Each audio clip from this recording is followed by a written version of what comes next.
How do you make decisions and think about complex choices? Do you play loose with your mind, or is it prepared for godly action? I want to talk about building a sensible mind and provide 5 steps to cultivate one for your good and the glory of God. Hey, welcome back. This is the 3rd characteristic in our series of 15 qualities of a godly man. We are working our way through these in order to provide ourselves with a clear picture of God's expectations for us as men. These qualities are our goals and guideposts. So we've talked about building a blameless reputation and a pure affection. Now, the 3rd characteristic relates to the self-mastery of the mind.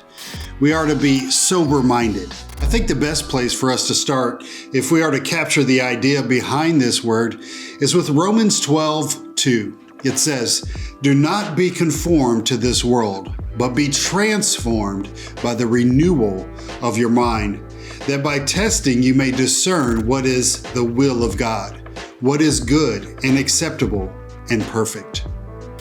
This verse speaks about the importance of building a mind that objectively processes ideas from a biblical perspective. Some of you older men might remember the children's pop song where a computer sang the chorus, "Input, output, what goes in is what comes out." It reminds us that how we fuel our mind will determine how we exercise our thinking. And this is crucial to having a godly life. Your mind informs your actions, influences your will, and stirs your emotions. It is the cockpit of your behavior and the steering wheel of your choices. It is the forge where conviction and courage is formed. So for this reason, we need to first be sure that we are continually feeding our minds with the truth of God and the wisdom consistent with divine principles. This word in the original language is made up of 2 ideas that produce the concept of sound thinking, which implies an ability to control your thinking in such a way that it reasons in a healthy way. It is, to borrow the phrase, taking every thought captive and surrendering all of it to the truth of God. The opposite of a sober mind is a frivolous mind, a mind that allows any and all arbitrary thoughts to run freely in your head without any regard to what is accurate and true. This kind of thinking has devastating results.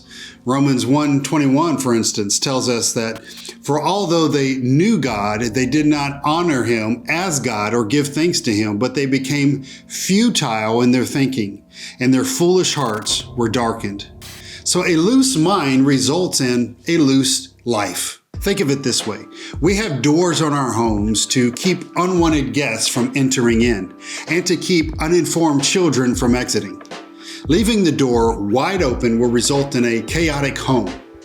And in the same way, we shouldn't allow any unwanted ideas into our head, nor uninformed ideas out of it. We need to keep the door closed except for that which is good and right. For this reason, I'm calling this characteristic a sensible mind. We need to build a sensible mind in order to reason from a biblical perspective. We need to be level-headed in response to difficult situations and not rush into extreme perspectives. We need to construct a way of thinking that is objective and informed by the wisdom of God. Ask yourself these questions. Are you consulting with God and His Word about the decisions you make? Do you have a steady diet of biblical truth? Are you influenced by godly thinkers, and are you committed to biblical truth? How you answer these questions will help you know how much work you require to build a sensible mind.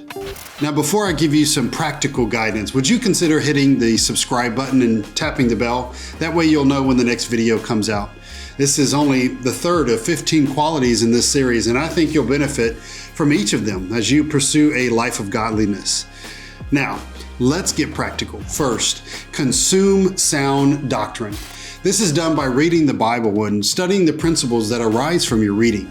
You might want to have a good commentary or a devotional that explains what you're reading in a deeper way. I'll provide some links for you in the description just below for some resources that can help you as they've helped me. Second, pray for understanding. When the word and prayer come together, God brings understanding and wisdom. Some things are easy to understand and fairly easy to apply, but the Lord can take you places in your mind that you could not go without Him. So, ask the Lord as you consume to bring you understanding and wisdom. Third, learn from God. By that, I don't mean that your mind must be shaped in a private room with only you and God. In fact, I mean the opposite. Listen and learn from those in your life that God has made accessible to you. The perfect place to learn from God is to sit under God's leaders and teachers within your local church.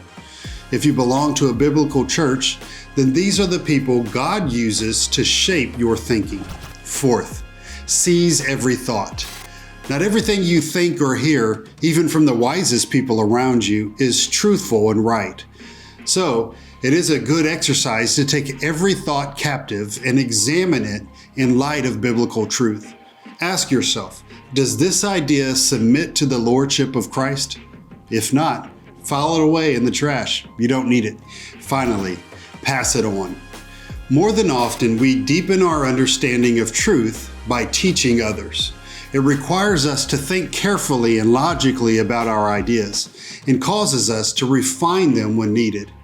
So, find a friend or a family member and recount what you are learning and maybe wrestle through some complex truths with some close friends.